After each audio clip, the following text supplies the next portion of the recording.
Alhamdulillah. Oke deh bunda-bunda. Sebelum itu kita berdiri dulu deh. Kan dari tadi duduk terus ya. Ya sekarang kita nari apa ya bunda? Aja putar ya. 1, 2, 3. Tangan diputar-putar, bertepuk tangan. Tangan diputar-putar, peganglah bahu. Tangan diputar-putar, peganglah lutut. Digoyang-goyang, digoyang-goyang, digoyang-goyang. Diputar-putar, diputar ke atas. Diputar-putar, diputar ke bawah. Diputar-putar, diputar ke kanan. Diputar-putar, diputar ke kiri. Oke, terima kasih bunda, silakan duduk. Oke bunda-bunda, ya terima kasih bunda-bunda atas waktunya hari ini, luar biasa bunda-bunda hari ini. Ya izinkan saya untuk berbagi ya, menyampaikan apa yang sudah saya dapatkan dari program Guru Penggerak. Sebelumnya saya akan perkenalkan diri saya dulu. Perkenalkan bunda-bunda, sudah kenal semuanya ya. Ya, saya Asmaya dari TGP Angkatan 8, yaitu dari TK IT Yabis. Nah, sekarang saya akan menyampaikan atau menyebarkan pemahaman dan penerapan pengalaman tentang budaya positif. Bunda-bunda sudah pernah dengar belum? Apa sih itu budaya positif? Ya, Bunda Cucu? Yang baik, yang menginspirasi. Oh iya, benar sekali. Boleh, hebat Bunda Cucu. Nah, ini hari ini saya akan berbagi tentang konsep inti dari budaya positif. Apa saja sih yang ada di konsep inti budaya positif itu sendiri? Itu ada 7 ya Bunda. Yang pertama yaitu perubahan paradigma belajar. Yang kedua adalah disiplin positif. Yang ketiga yaitu motivasi perilaku manusia. Yang keempat kebutuhan dasar. Yang kelima posisi kontrol restitusi. Yang keenam keyakinan kelas. Yang ketujuh yaitu segitiga restitusi. Ya, ini yang pertama yaitu pembelajaran dengan paradigma baru. Bunda-bunda sudah tahu belum apa sih paradigma baru itu Bunda? Ada yang bisa membantu saya?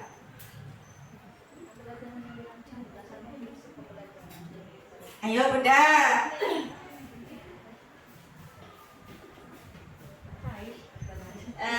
Mencoba ya Bunda.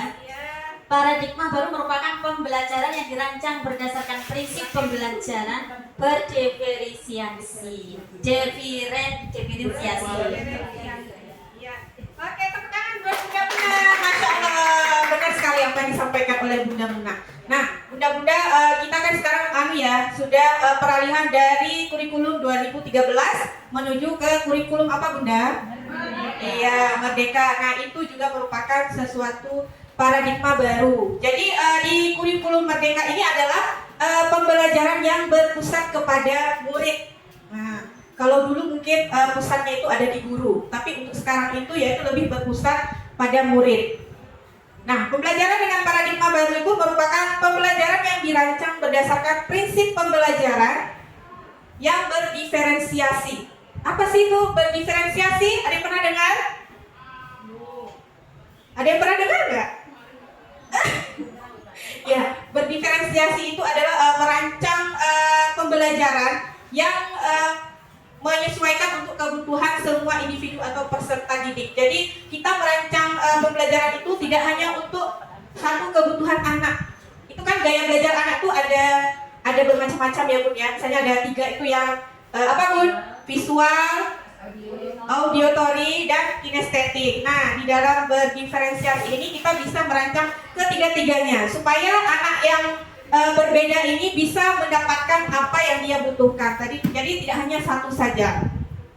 Nah, sehingga para peserta didik belajar sesuai kebutuhannya untuk mewujudkan profil pelajar Pancasila.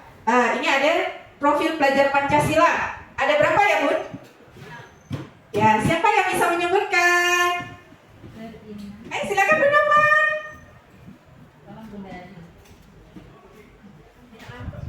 Profil pelajar Pancasila yang pertama beriman, bertakwa kepada Tuhan Yang Maha Esa dan berakhlak mulia.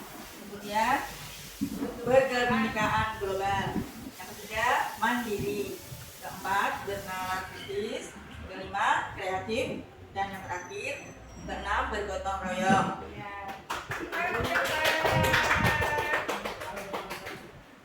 Bunda Fat. Ya, kita lanjut. Nah, yang kedua yaitu disiplin positif. Tadi Bunda Cucun sudah di awal sudah menjawab apa sih itu disiplin.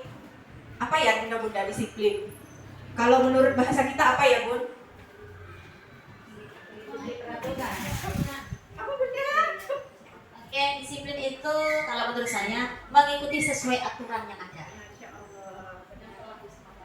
Ya, betul sekali. Terima kasih Bunda Muna. Ya. Nah, di sini sendiri ada disiplin yang berasal dari kata disiplina yang artinya belajar. Disiplin mengacu pada disiplin dari yang memiliki tanggung jawab terhadap apa yang dilakukannya berdasarkan nilai-nilai yang diyakini. Nah, disiplin positif ini sendiri merupakan salah satu cara penerapan disiplin yang bertujuan untuk menumbuhkan kesadaran serta memberdayakan peserta didik tanpa imbalan penghargaan atau reward, ancaman atau hukuman. Nah, kemarin tuh kita pernah waktu lokakarya itu ditanya, bagus gak kalau anak-anak itu sering diberi reward? Nah, kalau menurut Bunda-Bunda gimana ya? Bagus gak? Halo Bunda. Oh bagus. Iya gimana Bunda? Kita memberikan reward kepada anak itu sebagai motivasi anak untuk berbuat sesuatu yang baik dan menumbuhkan jiwa positifnya anak-anak. Tetapi ada catatannya, reward tidak sering diberikan karena dengan begitu anak akan ketergantungan dengan reward. Ya, betul sekali apa yang disampaikan oleh Bunda Kusnul. Tepuk tangan dulu buat Bunda Kusnul, Masya Allah, benar sekali. Mungkin ada tidak sering-sering ya Bunda, juga kita lihat situasinya perlu diberi reward apa tidak, gitu ya. Nah, selanjutnya yaitu nilai-nilai kebajikan.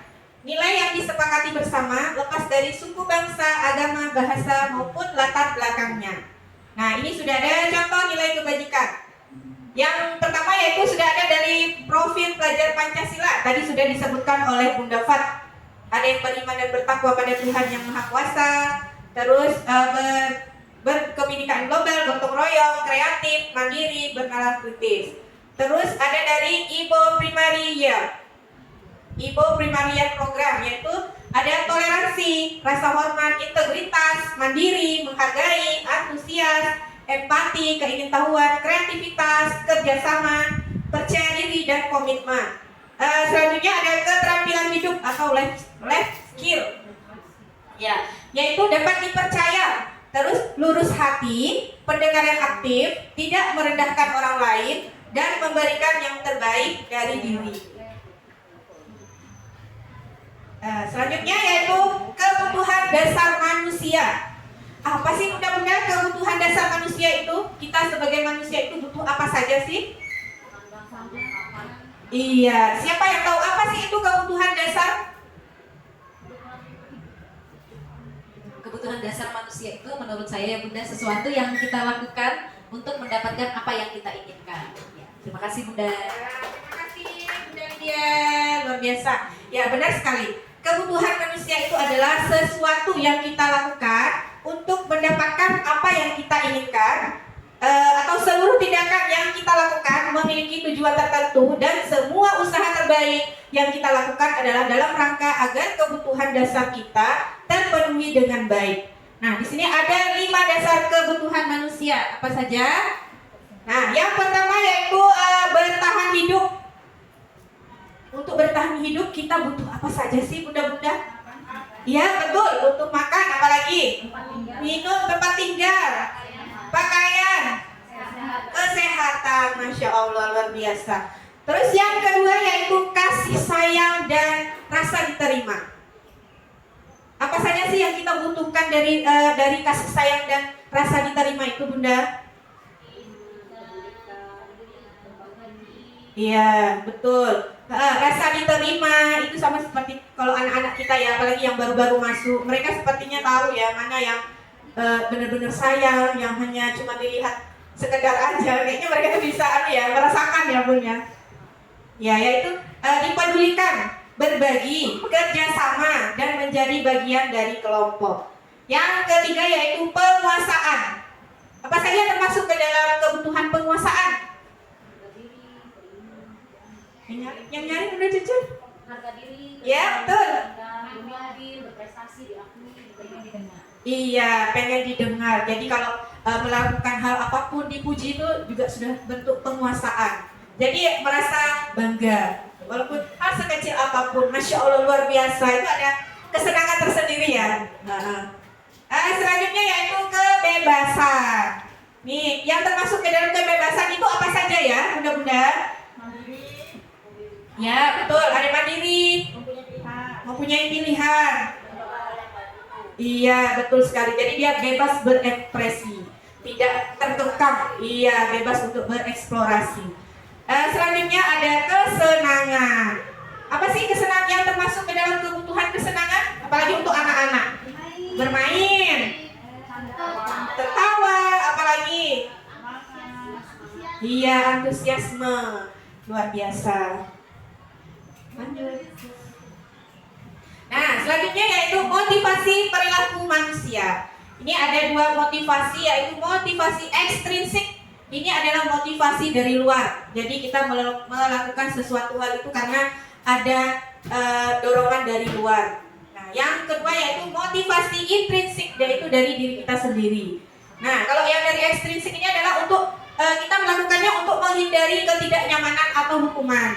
Mungkin kalau misalnya kita di sekolah ada tugas dari kepala sekolah, misalnya tugaskan apa.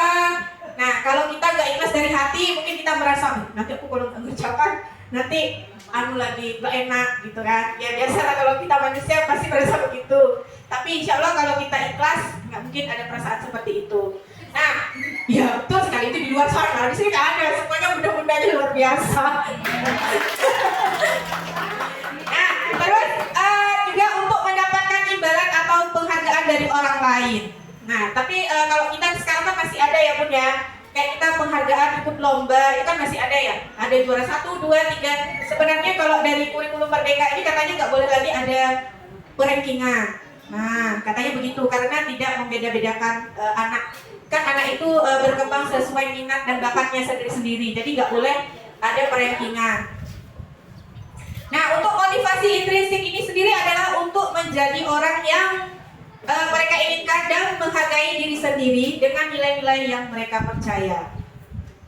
Lanjut. Ini ada hukuman, konsekuensi, dan restitusi. Nah, apa saja sih hukuman yang termasuk hukuman itu bunda-bunda? Sifatnya hukuman itu apa saja sih bunda-bunda? Ya, tidak terencana atau tiba-tiba. Kalau kita di sini ada nggak ya bun anak-anak yang diberi hukuman? Oh nggak ada. Iya kalau kita nggak ada yang diberi hukuman. Mungkin kalau SMP SMA ya yang sudah mengerti. Tapi sebenarnya itu nggak bagus sih bun. Karena itu hukuman itu katanya apalagi kalau hukumannya yang tidak disukai anak itu akan berbekas sampai anak itu dewasa. Kalau bunda-bunda masih ingat nggak? Mungkin 30 tahun yang lalu hal apa yang paling bunda tidak sukai? Yang waktu di sekolah hukuman yang pernah bunda terima di sekolah masih ingat nggak?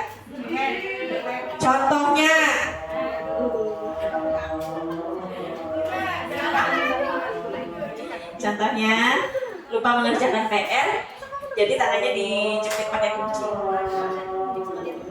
Astagfirullahaladzim. Nah seperti itu. Padahal sekarang bunda Dini itu umurnya sudah berapa ya bunda Dini? Oh 25. Masya Allah padahal itu kejadiannya sudah 10 atau 15 tahun yang lalu ya bunda-bunda. Jadi kita jangan menancapkan ingatan yang tidak baik lah ya. Jangan menancapkan yang ingatan yang tidak baik bagi anak-anak, tapi tanamkanlah yang baik-baik saja. Lanjut konsekuensi. Nih konsekuensi itu sendiri yaitu terencana. Mungkin itu konsekuensi itu setelah dibuat keyakinan kelas. Nah, apabila dia melanggar keyakinan kelas, maka ada konsekuensinya. Itu pun sudah keyakinan kelas itu kan sudah disepakati bersama ya Bun ya, dibuat bersama dan disepakati bersama. Lanjut yaitu restitusi. Restitusi ini adalah proses menciptakan kondisi bagi murid untuk memperbaiki kesalahan. Nanti ada di terakhirnya ada segitiga restitusi untuk menyelesaikan masalah. Nah, dengan proses kolaboratif yang mengajarkan murid untuk mencari solusi sendiri. Oke, selanjutnya yaitu 5 posisi kontrol diri. Nah, sebelum kita tahu apa saja 5 posisi kontrol diri, saya akan putarkan video dari guru penggerak supaya bunda-bunda tahu.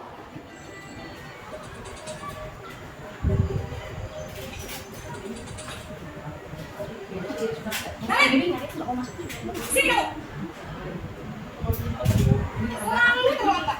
Kamu deh, pasti terlambat. Aku, saya Apa? Apa coba? Alasan kamu apa lagi? Kamu sih kamu jadi anak?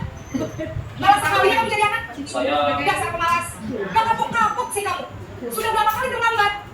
Sana, kamu beli lapangan basket 2 kali. kenapa saya harus Kenapa? Kamu mau lagi?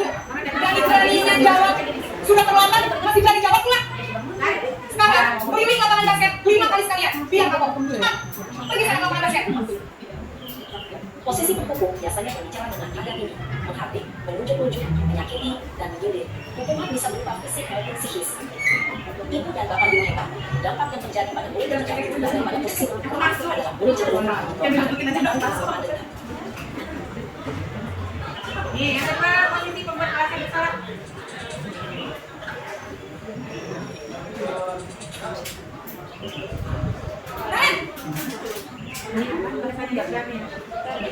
Naren, kamu kenapa terlambat lagi, nak? Ya Tuhan, Naren, kamu senang ya bikin ibu susah ya? Kalau kamu terlambat lagi, nanti ibu yang ketemu pada kepala sekolah, nak. Disangka ibu tidak bisa membina kamu. Duh, gimana ini? Duh, Gusti Naren. Terus, sekarang ibu harus tulis apa ya, ibu absen? Ini kamu sudah selesai kelompok dong. Ibu harus apa coba? maaf sekali. Ya sudah, lain kali jangan bikin susah lagi anak ya. Ibu tidak akan kuat lagi kalau gini terus. Bisa jangan kalau ibu nggak mau kelas sekolah. Sana cepat ke kelas. Maaf ya Bu, maaf sekali. posisi membuat rasa bersalah, berbicara dengan nada tenang, cenderung lembut, namun kata-kata yang diutarakan membuat murid merasa menjadi orang yang gagal, memandang buruk dirinya sendiri, merasa tidak berharga, dan tidak sanggup membahagiakan orang lain. Ketika guru mengambil posisi pembuat rasa bersalah, murid akan menganggap dirinya yang salah, dan ia akan menyimpan emosi negatif tersebut di dalam dirinya. Posisi teman. Biasa kita guru TK ya. Posisi teman. Kanan.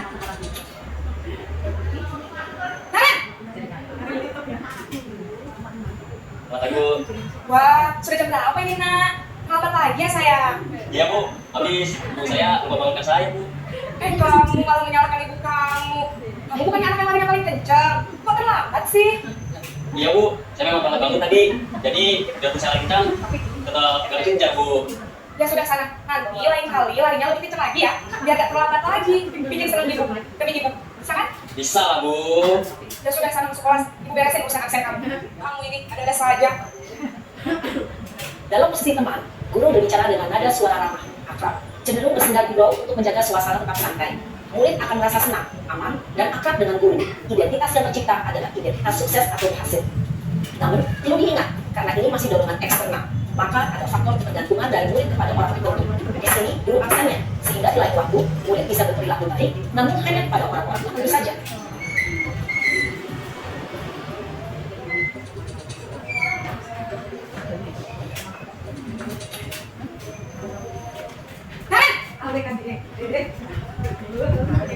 Bu, Naren, apa peraturan sekolah kita tentang jam berapa kita harus masuk sekolah, nak?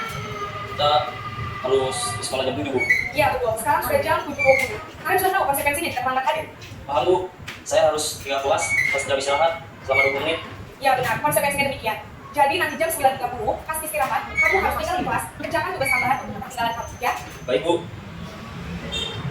Posisi pemantau mengandalkan penghitungan atau data untuk mengontrol murid. Guru mengarahkan murid berdasarkan peraturan dan konsekuensi. Seorang pemantau menunjukkan bahasa tubuh dan ekspresi wajah yang datar dan cenderung formal.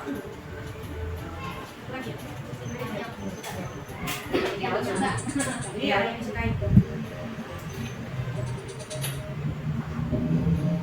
Naren!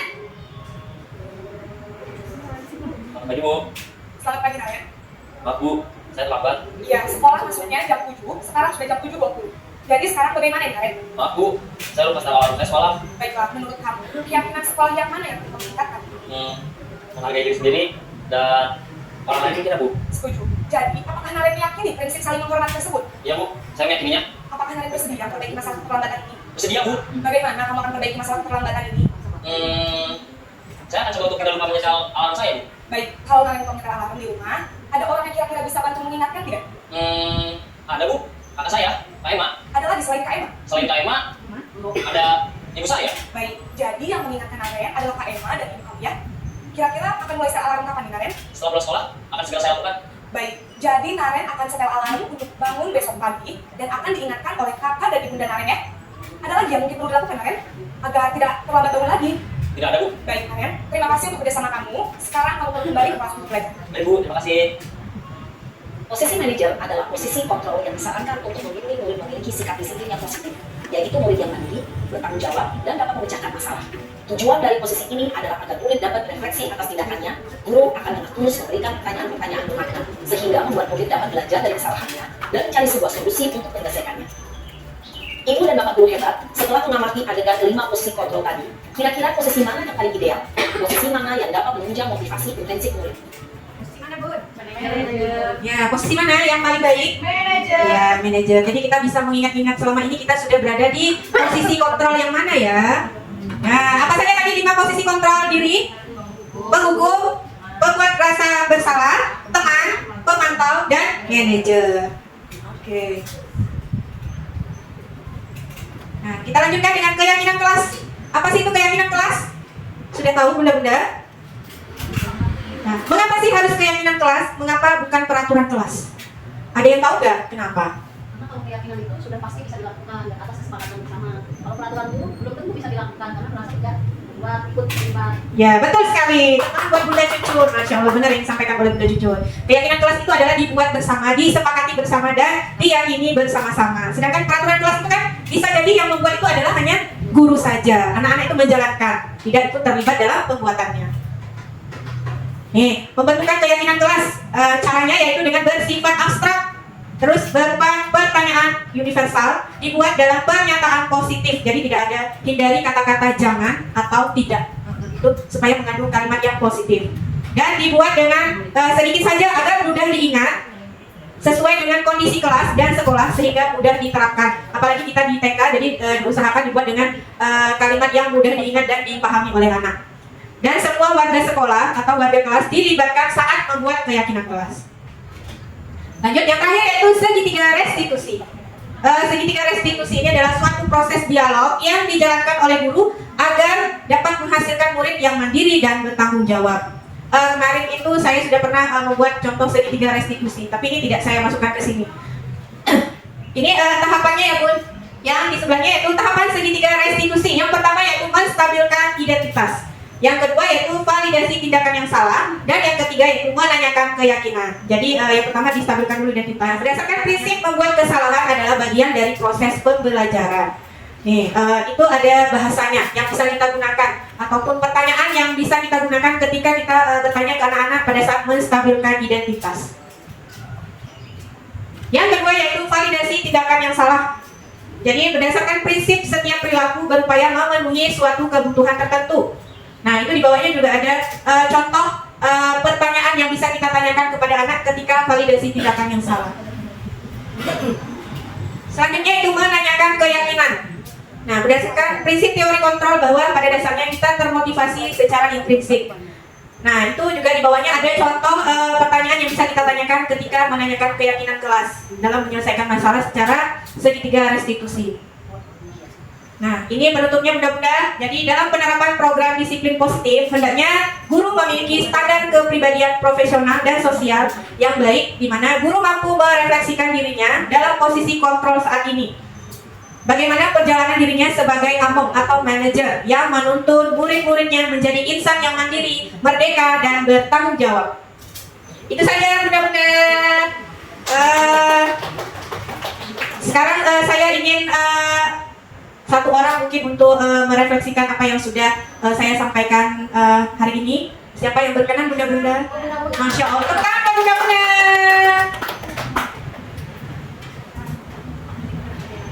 Oke, terima kasih Bunda Maya dan bunda-bunda yang lain dari pemaparan materi tadi. Subhanallah ya, ternyata banyak sekali ilmu yang kita dapat. Mudah-mudahan kita menjadi guru yang tadi ya, yang bisa manage tadi ya, dan bisa menerapkan apa yang sudah kita dapat. Semangat, terima kasih Bunda Maya. Assalamualaikum warahmatullahi wabarakatuh. Ya, terima kasih Bunda-bunda. Ya, Bunda-bunda, terima kasih atas waktunya. Saya mohon maaf kalau ada kekurangan.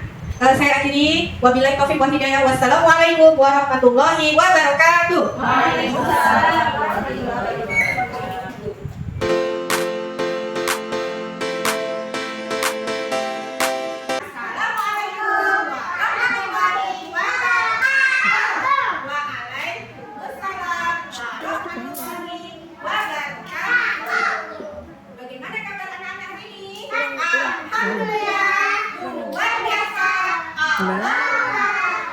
Yang sama-sama ya. Kelas baik.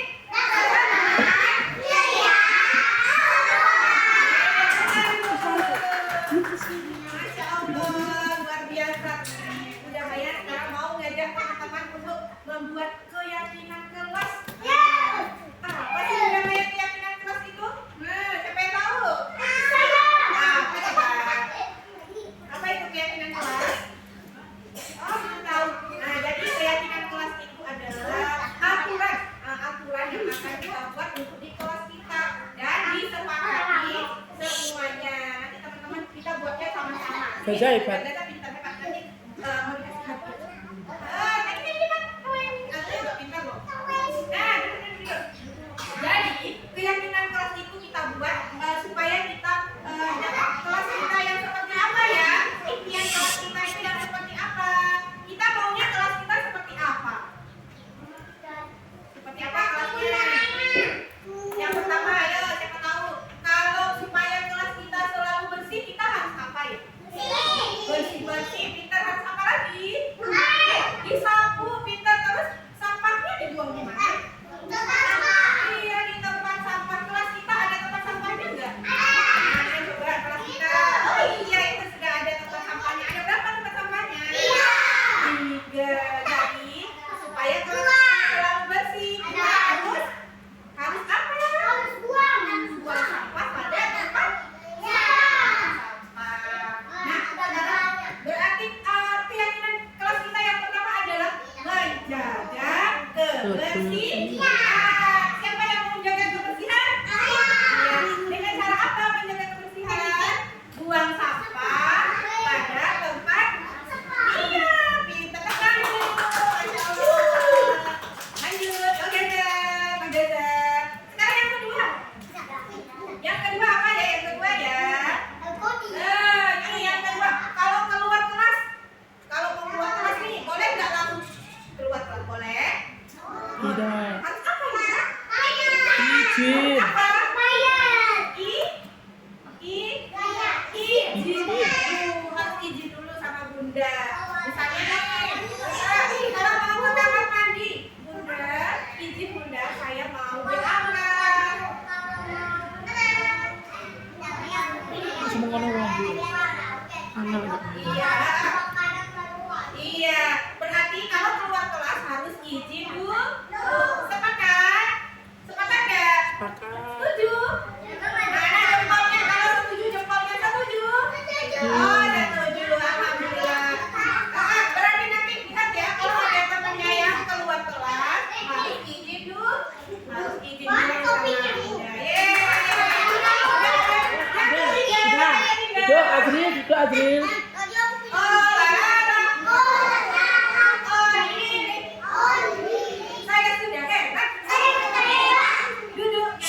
Gaza pinter.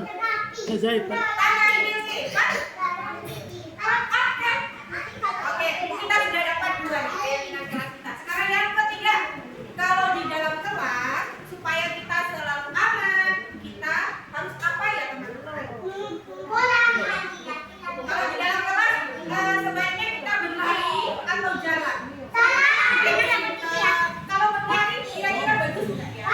Kalau lari di dalam kelas boleh nggak? Karena berbahaya. Karena di kelas kita ada apa itu? Ada tenda. Lantainya itu licin. Nanti kalau kepleset, berarti di dalam kelas berjalan dengan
Guru, bunda, dan anak-anak harus saling menyayangi. Setuju nggak? Kita semua harus saling menyayangi. Oh, pintar.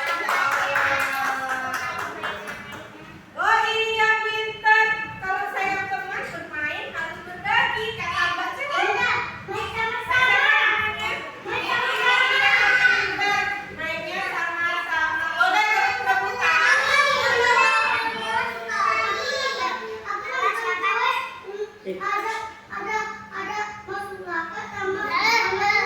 Oh iya, oke, lanjut satu lagi yang kelima, mana jarinya 5? Kalau ketemu bunda, kalau ketemu teman harus apa ya?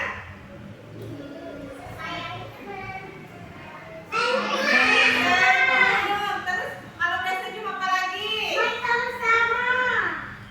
Bisa? Disapa, dipanggil. Halo teman.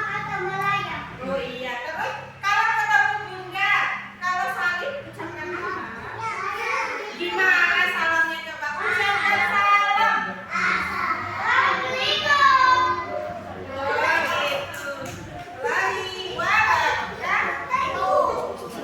Yang kelima adalah budayakan 5S. Apa itu? Budayakan 5S.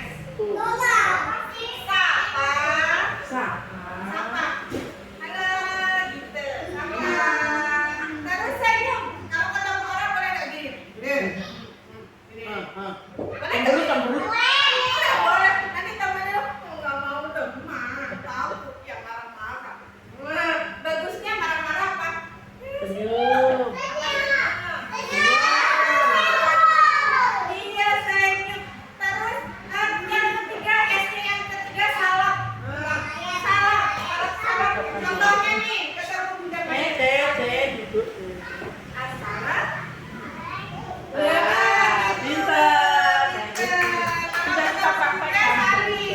Tidak hanya Bunda Lili, tidak hanya Bunda Maya, Bunda semuanya. Ya, kalau ketemu harus salim. Lagi-lagi yang keempat adalah santun, sopan santun. Sopan santun itu apa sih teman-teman?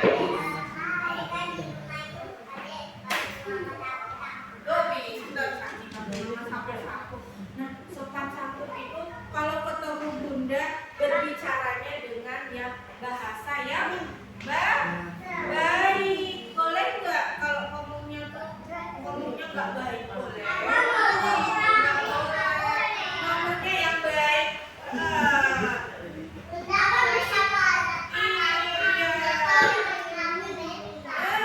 Nggak boleh berbicara yang baik. Anak soleh dan soleha berbicara yang baik. Bisa. Sakit. Ada hadisnya loh. Hadis siapa yang bisa hadis senyum? Hadis senyum. Masuka fi wajhi akhika sodakotun.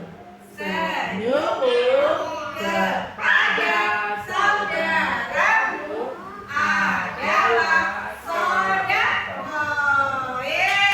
Alhamdulillah. Sudah hebat. Apa yang panjang tepuk tangannya?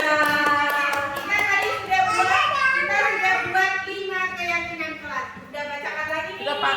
Yang pertama adalah menjaga kebersihan.